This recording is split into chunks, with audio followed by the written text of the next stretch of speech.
Okay, so show of hands, who likes craft beer? Who would say they're a craft beer drinker? All right, all right. We're going to learn a lot about it. What people don't know a lot, what I've learned from Neil by knowing Neil for a long time is, beer has been around forever. I mean, you would know, I think, how long beer has been around. No, longer than I've been around. Longer than Neil, so at least 22 years beer has been around. But it's very simple at its core. And but we have done things to it, hence we're talking about today. I'm going to kind of go through here, but first I want to thank Two Rivers Coffee. Shout out to the sponsor. Two Rivers Coffee for providing us coffee. Now, one of my favorite craft beers is the coffee porter. I do like that, and there are plenty of those around. Two Rivers Coffee. Two Rivers, one great coffee buzz. I wrote that for him just now, by the way. I'm going to bill you for that, Jordan. Thank you, Two Rivers, for sponsoring today. Let's start talking, Neil. All right, let's talk beer. Let's talk beer. I think, we're calling this Craft Beer 101, so I think we ought to start with, what is craft beer at its base? Craft beer is typically defined as beer that's made in smaller batches. Your Budweisers are not going to be a craft beer. It's more of your mom and pop kind of breweries that would be defined as craft beer. There's a certain amount a person can make to technically be considered craft beer, but typically it's just a smaller brewery. Exactly. Maybe more independent. Exactly. Than a larger brewery conglomerate that makes a bunch of different brands. The person might have a brewery and then make a few different types of beer, but it's just a smaller situation. That's the gist of it. And we talked about this earlier. Craft beers beer starts as certain types, and then we fiddle with it to make, all these different flavors. So maybe talk about that. Sure. So there are two basic kinds of beer. You have lagers and you have ales, and it's determined by the type of yeast you use. So a lager is going to be produced with a lager yeast, and the term lager comes from a German word lagern, which means to store, because typically your lagers, you're going to do it at cooler temperature, and it's a bottom fermenting yeast, and it needs to sit there for a period of time in order to ferment. So it takes longer to brew a lager than it does an ale. An ale is a top fermenting yeast and can be done at warmer temperatures. So your yeast that you're going to brew a lager with are going to thrive at like 35 to 50 degrees, depending on the yeast. With an ale, you're looking at 50 to 70 degree fermentation temperature with the yeast on top versus being on bottom. And you do get some different flavors from the different types of yeast. So the difference of flavor, that's my next question was, between a lager and an ale, the yeast makes the difference. So there's, if you did two just regular batches, they would taste very different. Why? Because of the yeast? Well, yeast is one of the factors, and typically we can stereotype a lager to produce a crisper kind of beer. If you think of a Budweiser versus something like a stout, your Budweiser is going to be a lager, is going to have that crisper flavor, and your ale is going to be more of a richer flavor. Okay. So then from those two types, we end up with the hundreds of varieties in there. Do these all come out of that then? I mean, from the base of lager or ale, we end up with all this. They do. Most of your craft beers are going to be ales, just for the purpose of being practical. The lagers take more time and type your equipment, so it's more expensive for a small brewery to produce lagers. They can turn ales quicker, and so most of your craft beers are going to be ales. In fact, of this selection we've got here today, only the two here on the end, these two, are lagers out of the entire selection we have here. Are ales easier, Neil, or you said it's more expensive to do a lager? Is that why? The ales, generally and I'll speak as a home brewer, not a craft brewer, but as a home brewer, it is easier because you don't have to have the refrigeration equipment that's required of a lager to brew an ale. Gotcha. Well, I just showed you all kind of what we have today. Let's kind of get into the the nuts and bolts of craft beer. If I go to a restaurant and order, you're going to have things like ABV, IBU, and sometimes there's a number with little degree sign. Maybe cover that sort of thing so that when I'm at a restaurant, I know what I'm doing here. The ABV is alcohol by volume, so that tells you how strong the beer is. Your Miller Lights and Bud Lights are going to be 3.2 to 4%.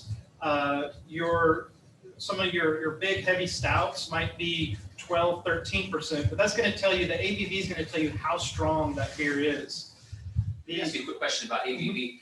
Are certain types of craft beers naturally stronger, or can any beer be made stronger, not as strong? What's the rationale behind all that? The strength of the beer comes from the ingredients. So the science behind the beer is you're converting sugars or starches to alcohol and carbon dioxide.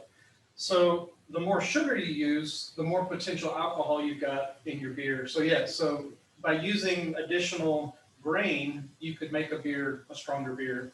But for instance, I drink a lot of IPAs, and we'll cover that in a second.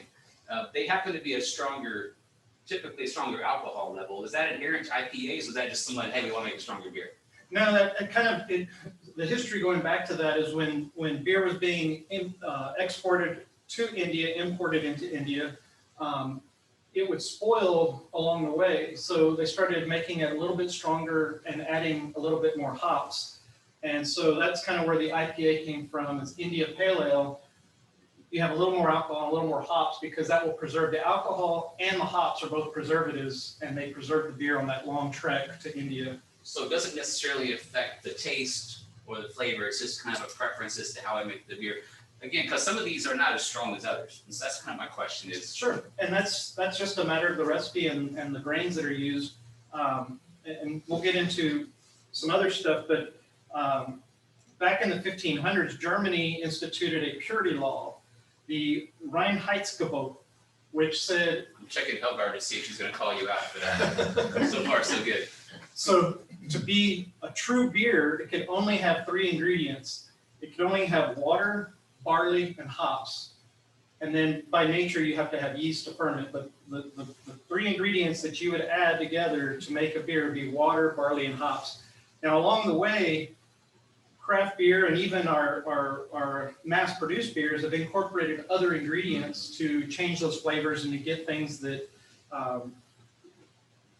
features out of the beer that they want to try to accomplish.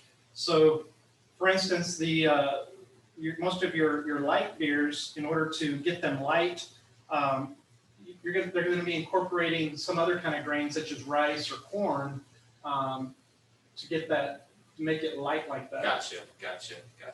And I interrupted you on your description. So you've done IBU, no, you did ABV. ABV. Now you done IBU now? So IBU is an international bitterness unit. So it's a metric to use for calculating the bitterness of the beer. So as you're making beer, you know that whatever kind of hops you're using has a certain metric of IBU, and so by measuring the amount you put into your batch, you can calculate the bitterness units. Although we're talking about IPAs, I've known people that say, I'm not a big fan of IPAs, they're too bitter. Well, if you have an imperial IPA or a double IPA, those incorporate not only more hops, but a lot more sugars. So you're going to have more barley that goes into the process, more flavor, more sugar, more residual sweetness, and that's going to offset the bitterness. So I've known a lot of people that say, I'm not a fan of IPAs, and I give them an imperial IPA, and they love it. That's kind of awesome. So IPAs, India Pale Ale, typically the higher IBU, what would be kind of on that spectrum, for low IB, low bitterness? Low bitterness, a lot of your Pilsners and lagers are going to be, they've got bitterness, but it's not the same as like an IPA. Also, a lot of your stouts and porters are not going to be real hoppy. Yeah. What's the degree symbol of that? That's the degree of Lovibond. So it's a measurement as to color. So something like most of your lagers, which we'll pour one here. I thought we'd never pour, Neil. By the way, you're doing a poor job. Thank you. Wish Wes was on to hear that one. He'd be proud of me. So here we've got. This is a what now? This is a lager. A lager. So Okay. if we can see it up Absolutely. close. See it. Here we go. Can we switch cameras? Can everybody see that? One second. There's a lager. Okay. So something like this would be a very low Lovibond. You're probably talking about a 5 or 6 degree Lovibond on something like this. Does that affect the flavor, or is that just a measurement? It's just a measurement of color. So What now we've makes- got a porter. Yeah, what makes a beer a different color? Ingredients, is that solely it, or is it how it's brewed? It would be the grains that go into it. So your barley, this one's going to be probably 200-300 Lovibond. And that's does color correspond to the boldness of the flavor? It can. So the color comes from the malting process, and so the malted grain that is darker is typically heated to a higher temperature or malted longer, and so you're going to get a richer, depending on the process, you could get a richer flavor or a more roasted coffee flavor, and you can take a small amount of those dark grains and make a lighter beer quite a bit darker, or you can add more and give it a whole lot more flavor. Okay, So they can be used to add color or flavor. it just ends up that way based upon how your recipe you're using. Exactly. One other thing I want to ask you, then we're going to get into these flavors, is you see temperatures that beers should be served at, and wine's a similar thing. Is it just because it tastes better at a certain temperature, or is it how they should be stored? What's the word on that? Well, the beers that are your more mass-produced beers, so your Budweiser, Bud Light, Miller Lite, Coors Light, those are going to taste in their prime really cold. The craft beers, some of them that have flavors that are bolder, those flavors will change and they'll come out as the beer warms up a little bit.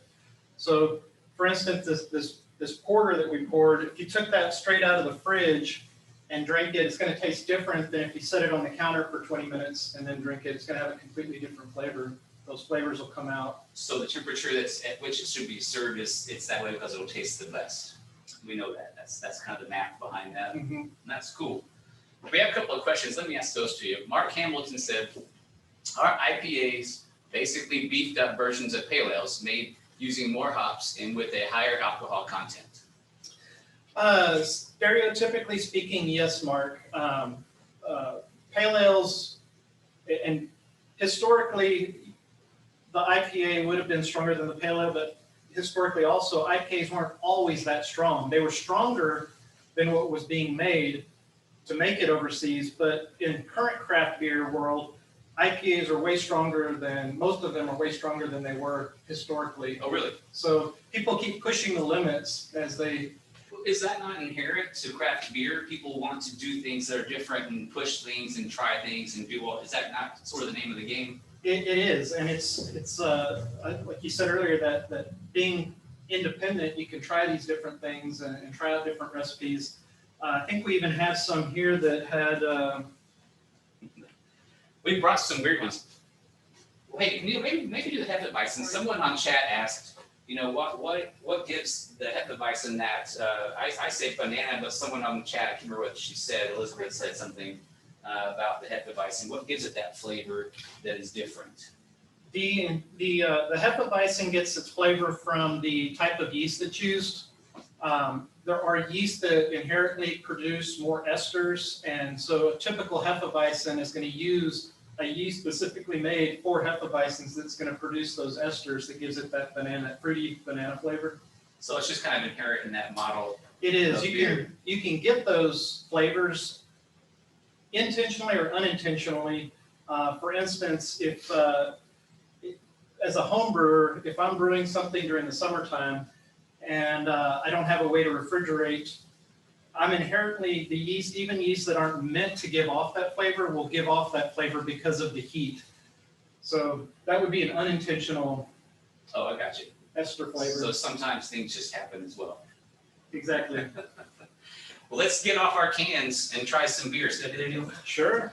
Okay, so here's the thing, guys, is we have a bunch of different flavors, and I think we should pour them all. Oh, here's quiz time. Which of these is not like the rest? No offense, Rob. And we're talking just math on craft beer. These are all considered craft beers. Ultra, I think, is a more widespread model, so it would not be considered a craft beer, but it's good for less carbs and less calories, which is very good. I did notice that a lot of craft beers have a lot of calories. Is that just because people are fiddling with the recipes and things like that, Neil? Well, generally, your craft beers are going to have, they're going to be made with malt, or more malt than a light beer would be. And they're also going to be typically, I'd say 75–80% of them are going to be stronger as well. And so the inherent nature of the ingredients going in, you're going to have more calories. You get more sugar and more calories. So yeah, if you're worried about your figure or your diet, you may want to limit the number of craft beers you drink. That's right. You can mix in some Ultra. It's less calories. Okay, let's try a few. I want to ask you first. Maybe pick out one that if a person, no, I don't want any of that weird, crazy stuff. Show what would a person try out of a craft beer selection? And I hope I picked one that would qualify for that. Sure, yeah. So this Live Oak Pils. There it is, Live Oak Pils out of Live Oak, Texas. Live Oak Brewing Company. Very easy to drink. And this would be one that is not going to be super different than something someone might have tried before. Right, it's just a smooth, easy to drink lager. Would you like to try it? I'll try it. I've had a few of these. Anybody else? Okay. You want me to drink it? I want you to This drink all of them. this tastes similar to any sort of non-craft beer I would have had. I think as a marketing person, a craft brewery would be smart of them to make something that's not so way out there, because I'm competing in a large marketplace. And this one is a very good beer. So this would be considered a lighter beer, an entry level craft beer. Entry-level, yeah. Better word. Okay, now let's go to something that's a little less normal. Okay. What we have here, guys, is a lot of different types of craft beers across the board. So we've got a traditional wheat beer from Austin Beer Works, and we've got another wheat beer, a Hefeweizen from Legal Draft. So for fans of wheat beers, Or lawyers. this would be another this Texas Blonde. I want to try that. That's another favorite for if you're not into beers with big flavors, you just want something easy to drink and smooth. This is another. So on that note, Neil, a blonde, if you're at a restaurant and you see a blonde beer on the menu, you can kind of think, well, okay, that's probably going to be similar to this and not such a bold flavor. Yeah, most blondes are going to be typically going to be ales, so they're going to have a richer flavor than a lager. But they're also going to be very smooth and easy to drink. Are they less calories? No, Then not necessarily. gotta stick with Ultra for that. Phyllis, you just got to get on the exercise thing a little more for that. Would you like to try it? We have to earn our craft beers. No, I better not. This is the one now, different color. See that? A little bit different color than the other one we tried, the pills. And you'll notice it's a little richer on the mouthfeel. Mm-hmm. It's got more to it, for sure. Mm-hmm. Neil, what's your favorite of all these types of beers? Of the ones here at the table, I'm really a big fan of the Swine Dive. That's an IPA. This is an IPA. It's brewed right up the street in San Marcos. Would you like to try some? I have before, but I always like to try that. And IPA, as we all know, those of you who aren't craft beer drinkers, IPA is going to be a little bit more bitter. But there was something we talked about, and you covered it, Neil, was that the higher the alcohol level in IPA, the less bitter it is. Is that correct? It may still have more or less bitterness units than a traditional IPA, but the sugars are going to offset that bitterness, and so it's not going to taste as bitter. See, this one's not super bitter. There's a question that maybe you can answer because you're talking about IPAs. What gives beer the grapefruit flavor? That is typically from the type of hops that are used. The hops will impart different flavors, and there are different types of hops. And some of those have a grapefruit flavor. They have a very citrusy flavor. So yeah, the hops is what gives it that flavor. Although you can actually put grapefruit in beer. I like to, each year I have a citrus tree in my yard, and I like to brew a citrus ale each year. So you can brew with citrus, and it makes a very refreshing beer. By the way, Neil's an amazing brewer. Neil, how much equipment is called for to So as make if you wanted to get into the home brewing, you can do it as simple or as complex as you want it to be. When I started out, it was as simple as a 5-gallon food grade polycarbonate bucket with a little plastic airlock, and used already hopped. It was syrup basically. It's barley that's been converted to sugar and then cooked down to like a molasses look, and you heat it up and boil it, and then cool it, and then add your yeast and make it so you could get in with as simple as a plastic bucket. And then now I've got a building full of stainless steel equipment to do different kinds of size batches and Happiness. That's all it's equipment. Neil, I poured this brown ale because I think that yeah, obviously it's a different color, but it's going to be a different flavor altogether. thank you. Let me show you that. This is almost the same color as the porter. What's the difference between that and a porter? The question was, what's the difference between a brown ale and a porter? Typically, your porter is going to be a little bit darker and more rich. So if you have a coffee, okay, so what's the difference between a porter and a stout? Not a whole lot. That's the difference between a porter and a stout is the question. Yeah, there's not a whole lot of difference. They're very similar in style. But I can tell you that brown ale compared to a porter is much less robust of a flavor. It seems to me. Let's get into some other things we've seen, Neil. Okay. This is a sour beer. Mhm. So maybe talk about that some. A lot of people have heard of sours. How does a beer become sour? And then the flavor profile of that, perhaps. This is a lactose something sour. Yeah, so the sour comes from the type of yeast and so or bacteria that's in the beer, and they can be done intentionally or unintentionally. Typically, when they're mass marketed to the public, they're intentionally sour, and that sour could be as little as just a hint of sourness, or it could be really sour. This one's got a grape color. to Yeah, it. that one's interesting. It's actually brewed with grapes in the beer, and it's had lactose added. So lactose is a sugar traditionally associated with dairy, and it's extracted. It can be used in brewing, and it's not as fermentable. Thank you. It's not as fermentable as the sugar that you get from barley, so you can leave a residual sweetness to the beer by adding lactose sugar to the brew. It seems though that sour beers have over the time become more and more popular than they used to be. This thing's had beers. All right.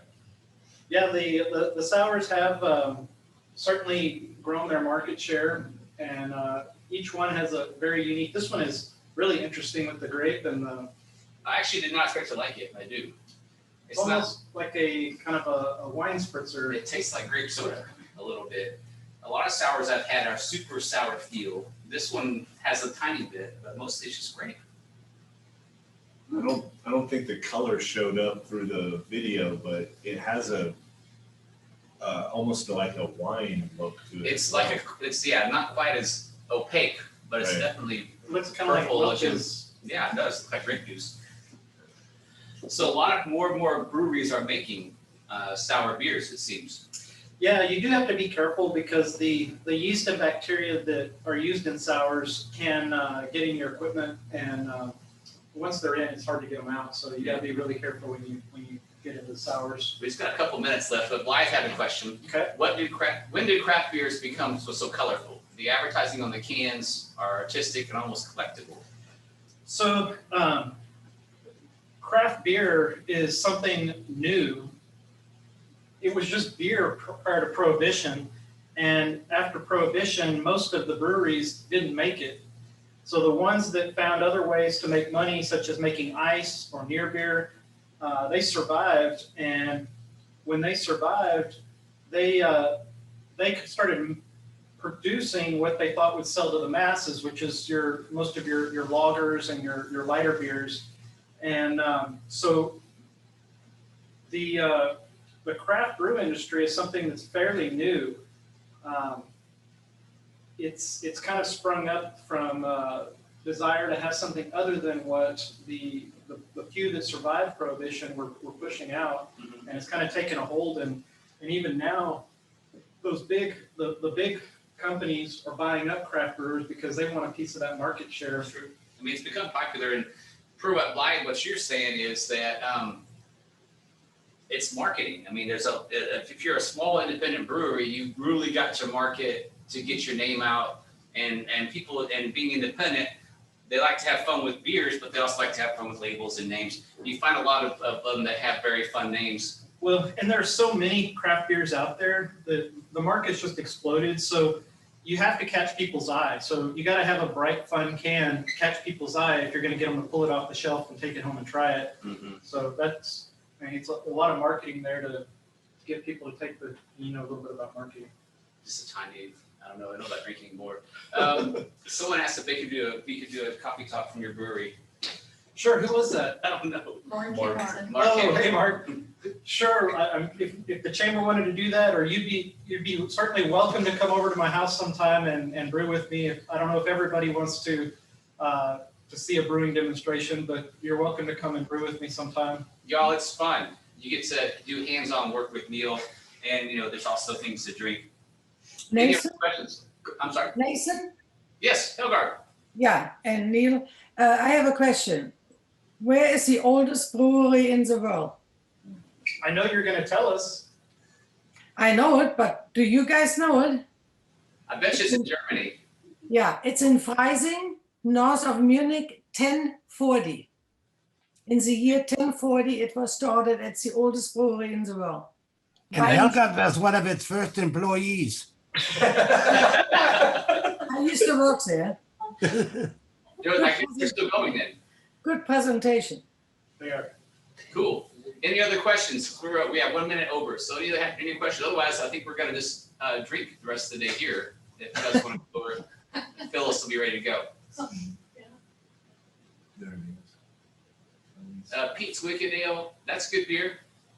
And then we have Austin put in the name of the brewery, looks like. Thank you, Austin.